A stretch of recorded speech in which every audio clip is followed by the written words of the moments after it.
Tyler Robinson was cracking jokes with his pals just hours after he allegedly assassinated Charlie Kirk. "Where are you at?" a friend asked Robinson in a group chat on Discord, a social media platform for gamers. The friend thought Robinson looked just like the killer in those photos released by the FBI. "My doppelganger is trying to get me in trouble," Robinson replied. Breaking news, guys. The actual transcript of the roommate's dialogue with Tyler Robinson has been released because the probable cause affidavit has just dropped probably in the last couple of minutes. I'm going to be reading that verbatim from the source from the 10-page affidavit. I got nightmares in my head, I fear. Thoughts build up until I can't. My mind fills up into a creature, and it haunts me somewhere much deeper. I got nightmares in my head, I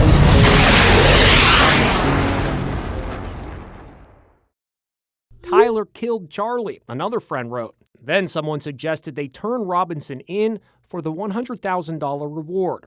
"Only if I get a cut," Robinson joked. "Whatever you do, don't go to a McDonald's anytime soon," the friend advised 22-year-old Robinson.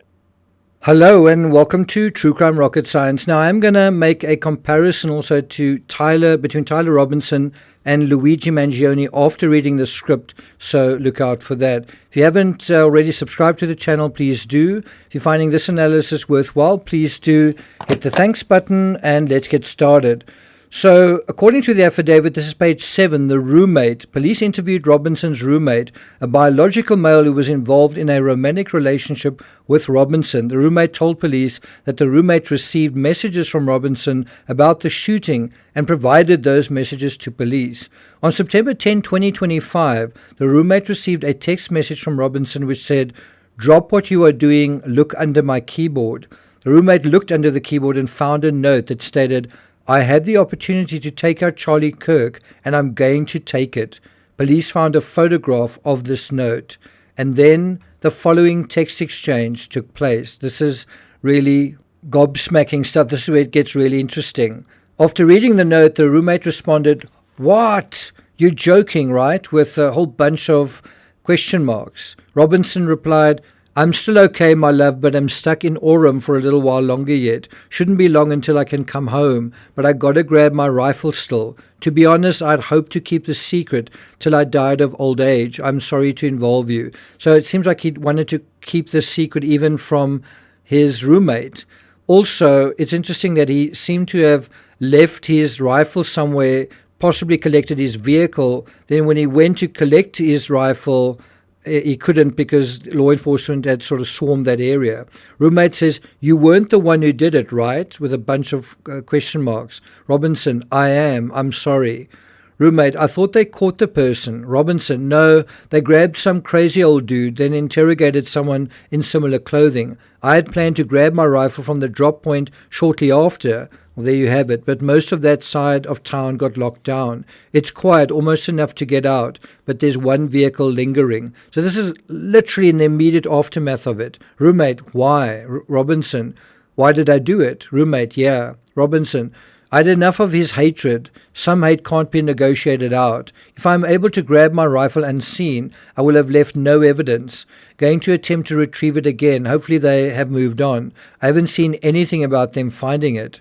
Roommate, "How long have you been planning this?" Robinson, "A bit over a week, I believe. I can get close to it, but there is a squad car parked right by it. I think they already swept that spot, but I don't want to chance it." Robinson, "I'm wishing I had circled back and grabbed it as soon as I got my vehicle. I'm worried what my old man would do if I didn't bring back Grandpa's rifle. I don't know if it had a serial number, but it wouldn't trace to me. I worry about Prince. I had to leave it in the bush where I changed outfits. Didn't have the ability or time to bring it with." So obviously when he changed outfits, he couldn't place this rifle in his jeans because I think he was possibly wearing shorts. "I might have to abandon it and hope they don't find Prince. How the fuck will I explain losing it to my old man?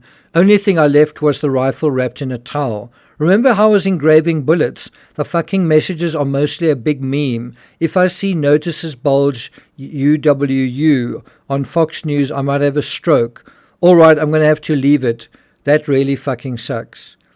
Judging from today, I'd say Grandpa's gun does fine. I don't know. I think that was a $2,000 scope. Robinson, delete this exchange. Robinson, my dad wants photos of the rifle. He says Grandpa wants to know who has what. The feds released a photo of the rifle. Obviously, his grandfather recognized it, and it is very unique. He's calling me right now. I'm not answering. Robinson, since Trump got into office, my dad has been pretty die-hard MAGA. Robinson, I'm going to turn myself in willingly. One of my neighbors here is a deputy for the sheriff. Robinson, you are all I worry about, love. Roommate, I'm more worried about you. Robinson, don't talk to the media, please. Don't take any interviews or make any comments. If any police ask you questions, ask for a lawyer and stay silent. And then this is from page 9 of the 10-page affidavit, the search of Robinson's residence. Police executed a search warrant of Robinson's residence. During that search, police discovered a shell casing with etchings like the etchings found on the shells in the rifle near UVW. Police also found several targets with bullet holes in Robinson's home. Well, there you have it. Luigi Mangione is also making a court appearance, ironically, today in Manhattan. And so some people have drawn some comparisons between the two. Certainly Tyler Robinson's own peers, and I do think that those comparisons kind of make sense. There's a lot that is similar. There's the etchings on the rounds. There's the sort of political element. There's the sense of cultural grievance at work. There's the age of the perpetrator as well. There are several similarities between Robinson and Mangione. Both allegedly wrote messages on the bullets to complete their sick missions. Mangione wrote, deny, defend, and depose.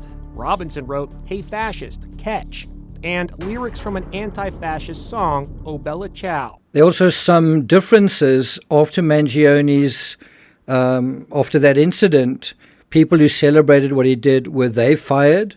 And do you think that it's the same as what is happening with Charlie Kirk? I'd be interested to know what you think in the comments. Thank you for listening, and I'll see you guys next time.